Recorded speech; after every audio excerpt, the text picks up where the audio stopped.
আসসালামু আলাইকুম গাইস। ঝিরিঝিরি বৃষ্টি পড়ছে চতুর্দিকে। তারপরেও 2 দিন ধরে কোনো ভিডিও করা হয় নাই, সাথে আসতে পারিনি। আপনার আমার এইখানে দেখেন কি সুন্দর 9টার ফুল ফুটছে। এই যে 9টা সকালবেলা ফুটে, এখন তো প্রায় দুপুর হয়ে গেছে। তারপরেও দেখেন এই ঠান্ডা আবহাওয়ার কারণে ফুলগুলো ফুটে এখনও আছে। হলুদ ফুল,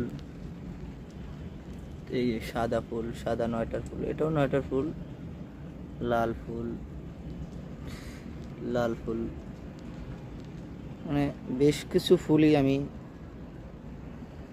লাগাইছি। এগুলো আসলে বোতলে করে, যেমন বারিন্দায়, ঘরের সামনে লাগানো যায়। এগুলো ঠান্ডা আবহাওয়ার ভিতরে হয়, রৌদ্র না পেলেও এগুলো হয়।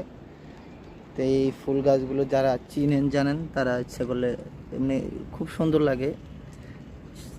আপনারা চাইলে আপনাদের বাসার সামনে, গেটের সামনে লাগাতে পারেন।